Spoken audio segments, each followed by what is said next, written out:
Welcome to SST College of Arts and Commerce, Ulhasnagar. This is SST Edupedia. I am Prabhat Singh from BCBI department. And students, today we are continuing with our central banking, in which we are starting our module 5th, and the topic name is Central Banking in Cyber World. So students, let's start with our introduction part.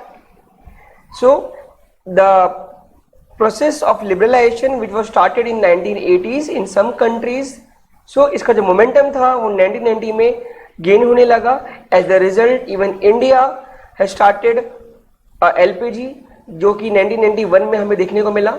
And इसके आते ही हमारे देश में technological advancements आ चुकी थी, और साथ ही इसके रिजल्टिंग बहुत सारे फाइनेंशियल इनोवेशन हमें देखने को मिले. Even banks and other financial institutions are observing this technology in every aspect of business. हमें हर तरीके के बिजनेस में हमें टेक्नोलॉजी को देखने को मिला.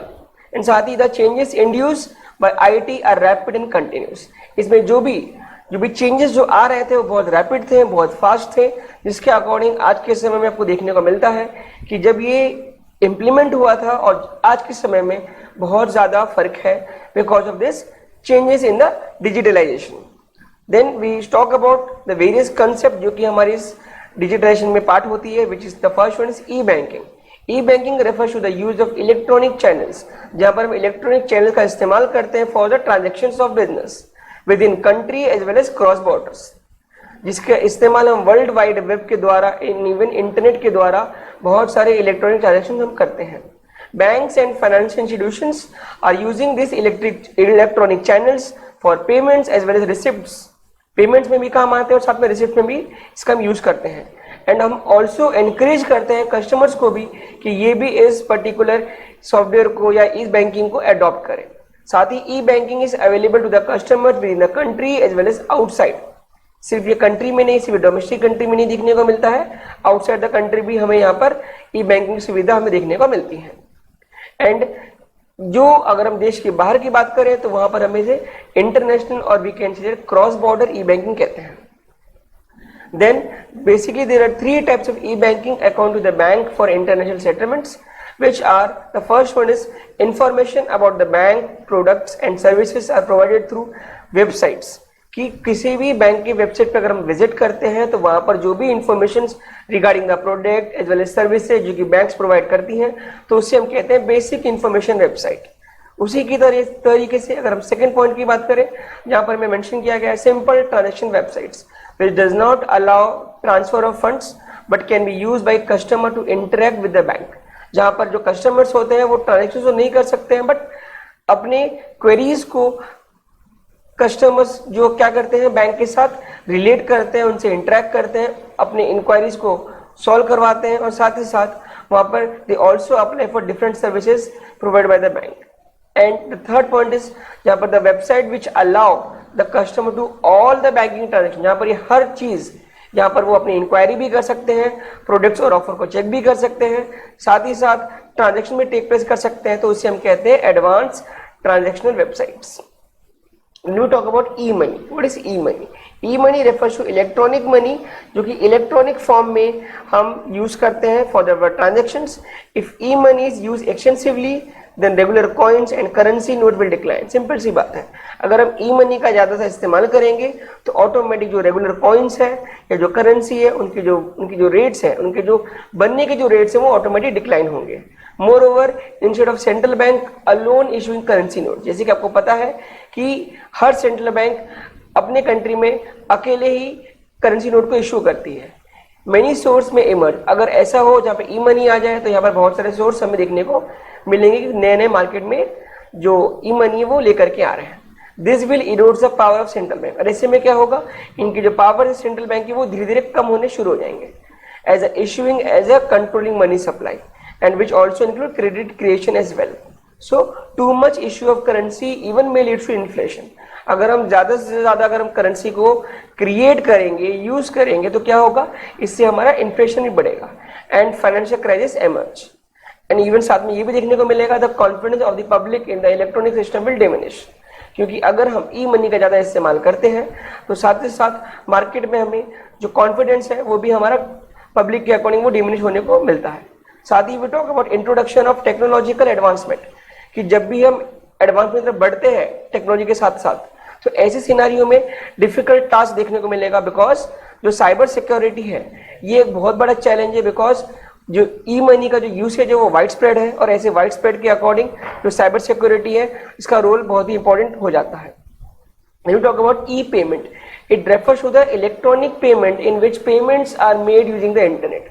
जहाँ पर हम पेमेंट्स करते हैं with the help of internet के द्वारा, जहाँ पर हम कोई भी गुड्स एंड सर्विसेज जब हम परचेज करते हैं with the help of electronic device like smartphones, जो भी आपके पास जो स्मार्टफोन जिसे मोबाइल फोन्स कहते हैं, उसके द्वारा जब हम पेमेंट करते हैं rather than we can use cash और चेक, तो उसे हम कहते हैं e payment. E payment method consist of using credit card, debit card etcetera. Even आज के समय आपको देखने को मिलेगा गूगल पे, ये भी एक जरिया है जिसके थ्रू हम यूपीआई के थ्रू हम पेमेंट करते हैं. E payments are very quick, even cost effective and साथ ही साथ इजी टू ऑपरेट, कि समय कम लगता है और जल्दी से ये हो भी जाता है. Even central bank world wide have gear for E payments. Central bank ने भी वर्ल्ड वाइड गियर करके रखा हुआ है कि ई पेमेंट्स को हम हर जगह पर इंस्टॉल करेंगे, एंड साथ ही साथ electronic clearing device, electronic fund transfer and MICR based cheque processing system को भी इंस्टॉल किया जा रहा है. And products introduce to strengthen the e payment and settlement system. And बहुत सारे प्रोडक्ट्स को भी मार्केट में लॉन्च किए गए हैं with the help of central bank, जिसके द्वारा प्रॉपर तरीके से ई पेमेंट को अच्छी तरीके से फंक्शनिंग करवा सके.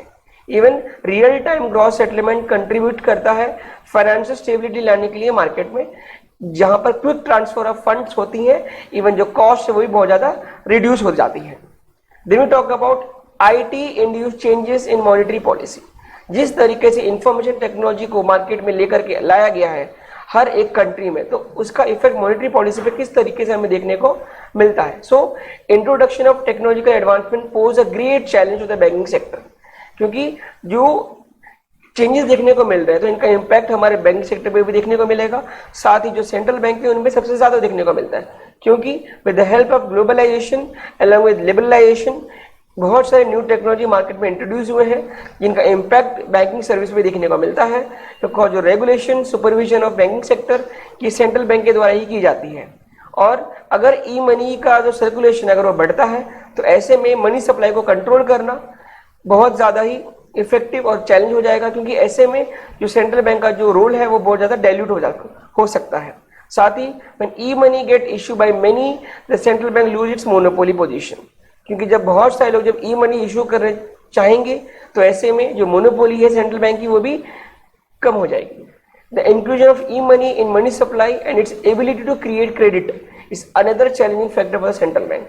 जिस तरीके से मार्केट में सेंट्रल बैंक क्रेडिट क्रिएशन को कंट्रोल करता है विद देयर वेरियस इंस्ट्रूमेंट्स, अगर यहाँ पर ई मनी ही मनी सप्लाई करके और क्रेडिट क्रिएट करे तो ऐसे में भी सेंट्रल बैंक के लिए बहुत बड़ा चैलेंज हमें देखने को मिलेगा.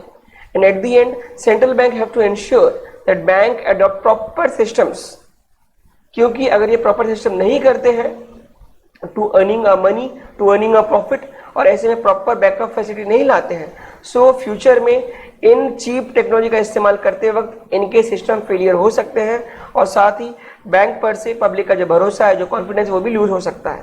तो इसका बहुत ज़्यादा जो डिपेंडेंसी है, ऐसे में सेंट्रल बैंक को देखना पड़ता है कि जो जितने भी कमर्शियल बैंक्स हैं वो प्रॉपर तरीके से बैकअप फैसिलिटी और इवन अपडेटेड टेक्नोलॉजी का इस्तेमाल कर रहे हैं या फिर नहीं कर रहे हैं.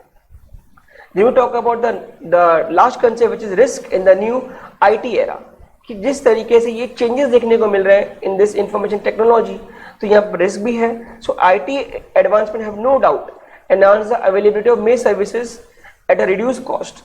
सिंपल सी बात है, अगर हम बात करें IT सेक्टर जब से ये आया है तो ऐसे में इन्होंने रिड्यूस किया है कॉस्ट को भी और टाइम को भी, बट इसी के साथ साथ इसमें कुछ रिस्क भी देखने को मिलते हैं. So the Bank for International Settlement has framed some guidelines जिससे हमें रिस्क को कम करने के लिए या रिस्क कहाँ पर है उनकी बातें यहाँ पर कही गई है. So the first one is risk management by the management and board of directors. The top management and the directors are guided by the central bank in developing the e-services. जब भी हम IT सेक्टर को या IT के कुछ भी products को जब हम लेकर के आते हैं तो ऐसे में सेंट्रल बैंक के साथ उनकी मीटिंग होती है और बताया जाता है कि किस तरीके से अब इस ई सर्विसेज को अपने सिस्टम में इम्प्लीमेंट करें, और ये भी देखते हैं कि कैसे करके हम इसमें जो होने वाले जो फ्यूचर में जो होने वाला जो रिस्क है उससे हम आइडेंटिफाई कर सके और उस रिस्क को हम मिनिमाइज कर सके. Then second one is legal and reputational risk management. Quality banking service provide करने के लिए और कस्टमर्स को प्रॉम्प्टली देखने के लिए हमें बहुत सारा आईटी का रिक्वायरमेंट होता है हर एक डिपार्टमेंट में. So if they are not consistent in providing timely and quality services, अगर ऐसे में ये प्रॉपर तरीके से कंसिस्टेंट सर्विसेज नहीं दे पा रहे हैं, सो ऐसे में जो बैंक की जो रेपुटेशन है वो शेक पे पड़ जाती है और साथ ही साथ लीगल प्रॉब्लम भी हमें देखने को मिलते हैं. So their communication channel with customer and response system must be effective to minimise legal and reputational risk. क्योंकि अगर हम आईटी का इस्तेमाल कर रहे हैं तो ऐसे में कस्टमर्स को प्रॉपर तरीके से बेनिफिट मिलना और साथ ही कोई भी उन्हें रिस्पॉन्स में डिले ना हो, उसके लिए हम आईटी का इस्तेमाल करते हैं. Then the third point is security risk and control. A major concern to all the banking sector throughout the world कि जो ई बैंकिंग सर्विसेज जो दी जाती है तो ऐसे में सिक्योरिटी थ्रेट भी हमें देखने को मिलते हैं. To protect safety and security of accounts, number of security controls required. बहुत सारे हमें सिक्योरिटी कंट्रोल्स में बनाने पड़ते हैं. Some of them are maintaining confidentiality of e banking transactions, कि जितने भी इंडिविजुअल या कॉर्पोरेट जो कि ट्रांजेक्शंस करते हैं with the help of e banking, तो उनकी कॉन्फिडेंशियलिटी बनाए रखना वो इंपॉर्टेंट है. साथ ही clear audit of e banking भी करना होता है. Similarly adequate infrastructure to ensure security, ये भी के लिए भी हमें यहाँ पर अपना ध्यान रखना पड़ता है कि प्रॉपर तरीके से बनी रहे. साथ ही क्लियर गाइडलाइन देनी पड़ती है कि हम प्रॉपर तरीके से डेटा का यूसेज करें एंड इनका जो एक्सेस है वो प्रॉपर अथॉरिटी के पास ही हो, जिसके द्वारा किसी भी तरीके का डेटा लीक ना हो. Even the risk involving e-banking are much higher than traditional banking. जिस तरीके से जो ट्रेडिशनल बैंकिंग था जहाँ सब कुछ मैनुअली होता था तो वहाँ पर जो रिस्क थे डेटा लीक होने के बहुत कम होते थे. बट जहाँ पर आईटी सेक्टर देखने को मिलता है, इस आईटी में हमें बहुत सारे रिस्क देखने को मिलते हैं बिकॉज जो डेटा लीक हो सकती है. तो इसलिए इस पर प्रॉपर हमें सुपरविजन और प्रॉपर हमें कंट्रोल बना के रखना पड़ता है. Even they should assess the risk involved in cross border transactions. जब भी हम क्रॉस बॉर्डर ट्रांजेक्शन करते हैं तो यहाँ पर बहुत ज़्यादा रिस्क देखने को मिलता है. तो ऐसे रिस्क को मिनिमाइज करने के लिए, कंट्रोल करने के लिए हमें रिस्क मैनेजमेंट सिस्टम को बना के रखना पड़ता है. तो स्टूडेंट्स, आज के इस मॉड्यूल में हमने इस मॉड्यूल 5 में हमने साइबर वर्ल्ड के बारे में डिस्कस किया जो कि बैंकिंग सिस्टम में किस तरीके से इम्पैक्ट डालते हैं. In which we had cover e banking, e payment, e money, और साथ में हमने ये भी देखा कि किस तरीके से रिस्क को हम कैसे मिनिमाइज कर सकते हैं.